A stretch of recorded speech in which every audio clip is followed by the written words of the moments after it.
మన ఇంట్లో పాత చార్జర్, పనిచేయని బ్యాటరీ, పాడైపోయిన ల్యాప్టాప్లు, పనికిరాని వైర్లు, రిమోట్లు ఇంకా చెప్పుకుంటూ పోతే చాలానే ఉన్నాయి. అయితే ఇవి జస్ట్ చెత్తే కదా అని అనుకుంటే మనం ఒక పెద్ద పొరపాటు చేస్తున్నట్టే. మనం ఎంతగానో ప్రేమించే మన ఇంటి వాతావరణం మన కుటుంబ సభ్యులకు నిశ్శబ్దంగా ముప్పు తెచ్చిపెట్టే అవకాశాన్ని మనమే కల్పిస్తున్నామా? అసలు ఈ వేస్ట్ అంటే ఏమిటి?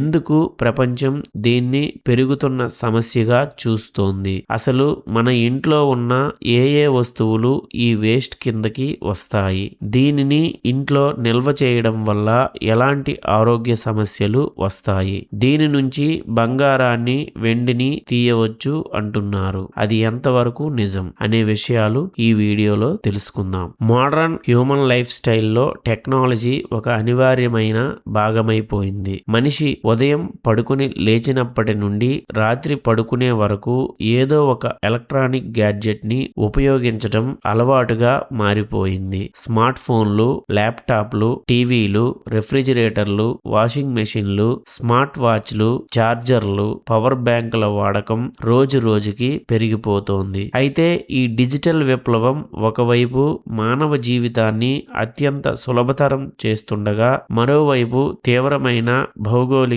మరియు పర్యావరణ ముప్పును తెచ్చిపెడుతోంది. అదే ఈ వేస్ట్. Electronic waste. పాడైపోయిన, కాలం చెల్లిన లేదా కొత్త మోడల్స్ రావడంతో ఇంట్లో మూలన పడేసిన పాత ఎలక్ట్రికల్ మరియు ఎలక్ట్రానిక్ వస్తువులను ఈ వేస్ట్ అంటారు. ఈ రోజుల్లో ప్రతి ఇంట్లోనూ కిలోల కొద్దీ ఈ వేస్ట్ పేరుకుపోతోంది. దీని తీవ్రత, విస్తరణ మరియు దీనిని సురక్షితంగా నిర్వహించే పద్ధతులపై ఒక మంచి అవగాహన కలిగి ఉండటం ఈ రోజుల్లో అత్యంత అవసరం. అయితే ఒకసారి ఈ వ్యర్థాల ప్రపంచ, జాతీయ మరియు ప్రాంతీయ గణాంకాలను చూసుకున్నట్లయితే ప్రపంచవ్యాప్తంగా ఐక్యరాజ్య సమితి విడుదల చేసిన గ్లోబల్ ఈ వేస్ట్ మానిటర్ నివేదిక ప్రకారం ప్రపంచవ్యాప్తంగా ఏటా దాదాపు 6.2 కోట్ల మెట్రిక్ టన్నుల ఈ వేస్ట్ ఉత్పత్తి జరుగుతోంది. సగటున ప్రపంచంలో ప్రతి ఒక్క మనిషి ఏటా సుమారు 8 కిలోల ఈ వేస్ట్ ను ఉత్పత్తి చేస్తున్నాడు. ఉత్పత్తి అవుతున్న వ్యర్థాలలో కేవలం 22.3% మాత్రమే అధికారికంగా సేకరించి సురక్షితంగా రీసైకిల్ చేస్తున్నారు. మిగిలిన 77% కంటే ఎక్కువ భాగం వేస్ట్ ని చెత్తలో కలిపేస్తున్నారు. ఈ వేస్ట్ వినియోగం ఇలానే కొనసాగితే 2030 నాటికి ప్రపంచ ఈ వేస్ట్ ఉత్పత్తి 8.2 కోట్ల టన్నులకు చేరుతుందని అంచనా. సరైన రీసైక్లింగ్ ప్రాసెస్ లేకపోవడం వల్ల ఈ వేస్ట్ లో ఉండే సుమారు 5 లక్షల కోట్లకు పైగా విలువైన రాగి, వెండి, బంగారం వంటి అరుదైన లోహాలు వృధాగా చెత్త కుండీల్లోకి చేరుతున్నాయి. అయితే ఇక్కడ మీకు ఒక డౌట్ రావచ్చు. ఈ వేస్ట్ లో రాగి, వెండి, బంగారం ఎందుకు ఉంటాయి అని. అవును, ఈ వేస్ట్ లో ఇటువంటి విలువైన మెటల్స్ ఉండటానికి ప్రధాన కారణం వాటి అద్భుతమైన electrical conductivity, corrosion resistance and durability. అంటే విద్యుత్ ప్రసరణ శక్తి, తుప్పు పట్టని గుణం మరియు మన్నిక కోసం ఈ మెటల్స్ ని వాడుతారు. మొబైల్స్, కంప్యూటర్ మదర్ బోర్డులు, చిప్స్, కనెక్టర్లలో సిగ్నల్స్ వేగంగా ప్రయాణించడానికి వీటిని వాడుతారు. అయితే మనం ఇంట్లో డైరెక్ట్ గా బంగారం, వెండి వీటి నుండి వేరు చేయలేము. కేవలం ప్రాసెసింగ్ యూనిట్ ద్వారా మాత్రమే వేరు చేయగలం. ప్రపంచంలో అత్యధికంగా ఈ వ్యర్థాలను ఉత్పత్తి చేస్తున్న దేశాల్లో మొదటి స్థానంలో చైనా, 2వ స్థానంలో అమెరికా, తరువాత 3వ స్థానంలో భారతదేశం ఉన్నాయి. భారతదేశంలో ఏటా సుమారు 45 లక్షల టన్నుల ఈ వేస్ట్ నమోదవుతోంది. భారత్లో ఈ వేస్ట్ ఏటా 7 నుంచి 8% వేగంతో పెరుగుతోంది. మన దేశంలో ఉత్పత్తి అవుతున్న ఈ వ్యర్థాలలో దాదాపు 90% పైగా భాగం అనార్గనైజ్డ్ స్క్రాప్ డీలర్స్ అంటే అనధికారిక చెత్త సేకరణదారుల చేతుల్లోకి వెళుతోంది. వీరు ప్రాథమిక ప్రమాదకర పద్ధతుల్లో వీటిని కరిగించి లేదా కాల్చి లోహాలను వేరు చేయడం వల్ల తీవ్ర వాయు కాలుష్యం అలాగే నేల కాలుష్యం ఏర్పడుతుంది. ఇక మన ఆంధ్రప్రదేశ్ మరియు తెలంగాణ విషయానికి వస్తే తెలంగాణ రాష్ట్రంలో ఈ వ్యర్థాల ఉత్పత్తి ఏటా 160,000 మెట్రిక్ టన్నులు ఉండగా ఆంధ్రప్రదేశ్ ఏటా 30,000 మెట్రిక్ టన్నుల ఈ వేస్ట్ ని ఉత్పత్తి చేస్తున్నాయి. రాష్ట్రంలో రీసైక్లింగ్ కేంద్రాలు విస్తరిస్తున్నప్పటికీ ఇంటి నుండి వచ్చే వేస్ట్ ఆర్గనైజ్డ్ ఛానల్స్ ద్వారా రీసైకిల్ చేసే వారికి చేరకపోవడం ఇక్కడ పెద్ద సవాలుగా మారింది. అయితే మన ఇళ్లలో ఈ వ్యర్థాలు ఎలా చేరుతున్నాయో అనే విషయానికి వస్తే, గతంలో ఒక టీవీ లేదా రేడియో కొంటే దశాబ్దాల పాటు ఉపయోగించేవారు. కానీ నేడు టెక్నాలజీ వేగంగా మారిపోతోంది. కొత్త మోడల్ రాగానే పాతది మార్చేయడం సంస్కృతిగా మారింది. ఇళ్లల్లో ఈ వేస్ట్ పేరుకుపోవడానికి చాలా కారణాలు ఉన్నాయి. ప్రతి ఇంట్లోనూ 2 నుండి 4 వరకు పాత స్మార్ట్ ఫోన్లు, పనిచేయని ఇయర్ ఫోన్లు, పాడైపోయిన చార్జర్లు, ఛార్జింగ్ కేబుల్స్, కవర్లు, అలాగే డెస్క్ టాప్లు, మానిటర్లు, కీబోర్డులు, మౌజులు, పాత ప్రింటర్లు, రౌటర్లు మరియు వైర్లు ఇళ్లల్లో కుప్పలుగా పేరుకుపోతున్నాయి. మైక్రోవేవ్ ఓవెన్లు, మిక్సీలు, గీజర్లు, గ్రైండర్లు, వాక్యూమ్ క్లీనర్లు, ఇండక్షన్ స్టవ్లు, పాత ఐరన్ బాక్సులు, అలాగే ఎంటర్టైన్మెంట్ డివైజెస్ విషయానికి వస్తే పాత సిఆర్టీ టీవీలు, డివిడి ప్లేయర్లు, sound systems, gaming consoles, setup బాక్సులు, అన్యూజ్డ్ రిమోట్లు, ఎక్స్పైరీ అయిపోయిన డ్రైసెల్ బ్యాటరీలు, రీఛార్జబుల్ టార్చ్ లైట్లు, ఎల్ఈడి బల్బులు, ఇలా ఒకటేమిటి చెప్పుకుంటూ పోతే చాలానే ఉన్నాయి. అయితే ఇవన్నీ మనం ఇంట్లో ఒక మూలన పడేస్తుంటాం. కానీ రాను రాను ఈ వేస్ట్ వల్ల రాబోయే నష్టాలను మనం ముందే గ్రహించలేకపోతున్నాం. గృహ ఈ వ్యర్థాల వల్ల కలుగుతున్న తీవ్రమైన నష్టాలు ఒకసారి చూసుకున్నట్లయితే, ఈ వేస్ట్ వల్ల మానవ ఆరోగ్యంపై తీవ్రమైన మరియు ప్రాణాంతకమైన ప్రభావాలను చవి చూడవలసి వస్తుంది. కంప్యూటర్లు, మొబైల్ ఫోన్లు, టీవీలు వంటి పనికిరాని ఎలక్ట్రానిక్ వస్తువులలో సీసం, లెడ్, పాదరసం, మెర్క్యూరీ, కాడ్మియం వంటి అనేక రకాల విషపూరిత రసాయనాలు మరియు భారీ లోహాలు ఉంటాయి. వీటిని శాస్త్రీయ పద్ధతిలో రీసైకిల్ చేయకుండా కాల్చడం లేదా పారేయడం వల్ల అవి గాలి, నీరు మరియు ఆహార గొలుసు ద్వారా మానవ శరీరంలోకి ప్రవేశిస్తాయి. ఈ వ్యర్థాలలోని సీసం మరియు పాదరసం పిల్లల మెదడు ఎదుగుదలకు తీవ్ర అంతరాయం కలిగిస్తాయి. పిల్లలలో ఐక్యూ స్థాయిలు పడిపోయి ఆలోచనా శక్తి మందగించడానికి ఇది దారితీస్తుంది. పెద్దవారిలో వణుకు, నిద్రలేమి మరియు జ్ఞాపక శక్తి తగ్గడం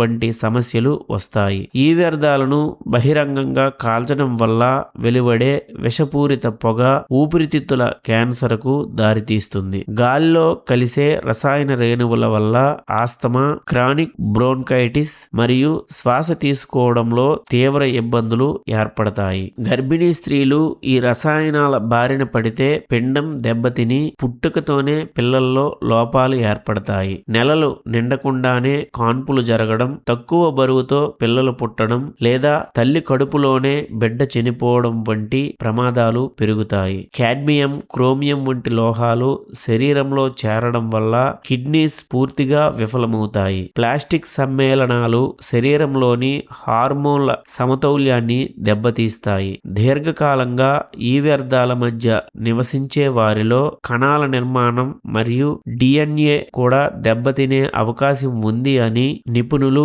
హెచ్చరిస్తున్నారు. పాత బ్యాటరీతో కూడిన మొబైల్ ని ఇంట్లో పెట్టుకున్నప్పుడు బ్యాటరీ బయటకు చూస్తే బాగానే కనిపిస్తుంది. కానీ లోపల ఉండే కెమికల్స్ కాలక్రమంలో బలహీనపడతాయి. ఎక్కువ వేడి పడినా లేదా బ్యాటరీ కింద పడినా లేదా బ్యాటరీ ఉబ్బిపోయినా లోపల షార్ట్ సర్క్యూట్ జరిగే అవకాశం ఉంటుంది. అప్పుడు బ్యాటరీ ఒక్కసారిగా బాగా వేడికి పొగ, మంటలు వచ్చే అవకాశం ఉంది. కొన్ని సందర్భాల్లో చిన్న పేలుడు కూడా సంభవించే ప్రమాదం ఉంది. కాబట్టి పాత మొబైల్ ని ఇంట్లో దాచుకోకుండా చెత్త సేకరణ కేంద్రాలకు ఇవ్వటం మంచిదని నిపుణులు హెచ్చరిస్తున్నారు. ప్రపంచ ఆరోగ్య సంస్థ నివేదికల ప్రకారం ముఖ్యంగా రీసైక్లింగ్ రంగంలో పనిచేసే కార్మికులు, గర్భిణీ స్త్రీలు మరియు చిన్నపిల్లలు ఈ వేస్ట్ వల్ల అత్యధికంగా నష్టపోతున్నారు. పాత ఎలక్ట్రానిక్ వస్తువులను ఇళ్లల్లో పడేయకుండా సురక్షితమైన రీసైక్లింగ్ కేంద్రాలకు అందించడం ద్వారా ఈ ముప్పును నివారించవచ్చు అని నిపుణులు చెబుతున్నారు. చాలా మంది ఇళ్లల్లోని ఈ వ్యర్థాలను సాధారణ చెత్తబుట్టల్లో పడేస్తుంటారు. పారిశుద్ధ్య కార్మికులు వీటిని మున్సిపల్ కుండీలలో లేదా డంపింగ్ యార్డులలో పడేస్తారు. డంపింగ్ యార్డులలో పడి ఉన్న ఈ వేస్ట్ లోని విష రసాయనాలు వర్షపు నీటితో కలిసి నేలలోకి ఇంకుతాయి. దీనివల్ల భూసారం దెబ్బతింటుంది. నేలలోకి ఇంకిన రసాయనాలు భూగర్భ జలాల్లో కలిసి తాగునీటిని విషపూరితం చేస్తాయి. ఈ వేస్ట్ నుండి రాగి, వెండి సేకరించడానికి కొందరు వీటిని బహిరంగంగా కాల్చటం వల్ల డయాక్సిన్లు విడుదలై గాలి అత్యంత ప్రమాదకరంగా మారుతుంది. అయితే ఇళ్లల్లో ఈ వ్యర్థాల సమస్యను అరికట్టడానికి RRR సిద్ధాంతం, RRR ప్రిన్సిపల్ అత్యుత్తమ పరిష్కారం అని నిపుణులు చెబుతున్నారు. RRR ప్రిన్సిపల్ అనగా R ఫర్ రెడ్యూస్ అంటే తగ్గించడం,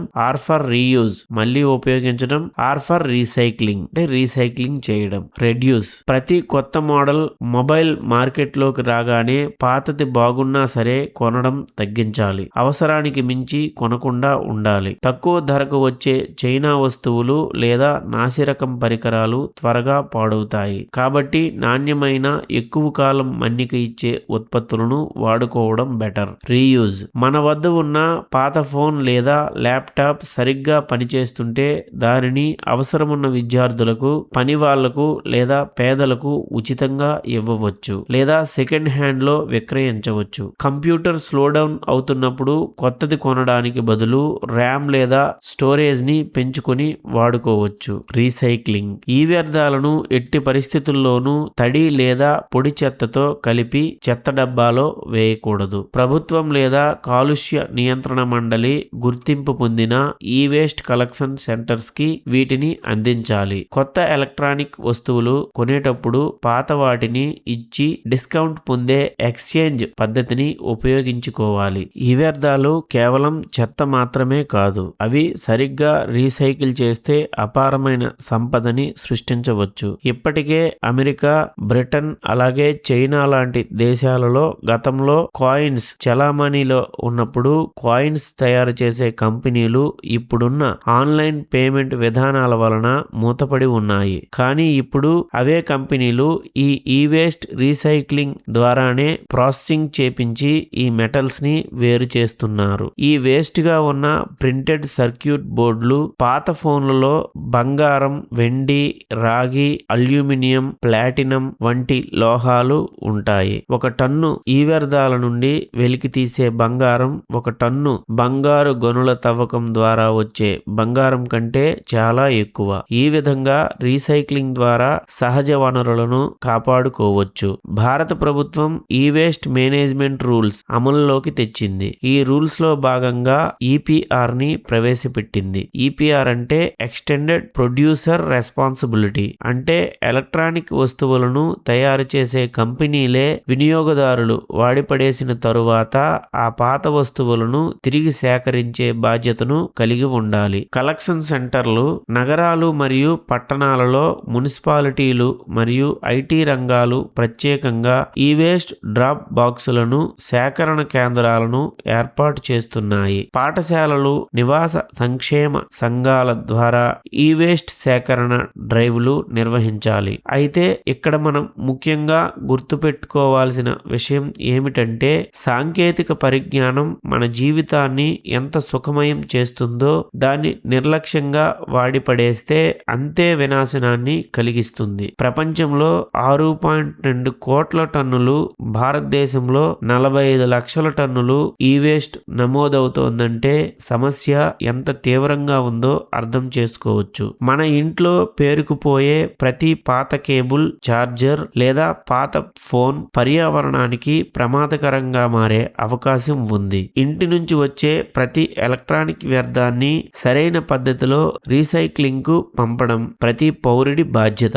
నేడే మన ఇళ్లలోని పాత వ్యర్థాలను గుర్తించి వాటిని సురక్షితంగా సెపరేట్ చేసి సేకరణ కేంద్రాలకు అప్పగిద్దాం. భవిష్యత్ తరాలకు స్వచ్ఛమైన, ఆరోగ్యకరమైన భూమిని కానుకగా అందిద్దాం. నా ఈ ఎక్స్ప్లెనేషన్ మీకు నచ్చినట్లయితే నా వీడియోని లైక్ చేయండి, షేర్ చేయండి, నా ఛానల్ని సబ్స్క్రైబ్ చేయండి. Thank you.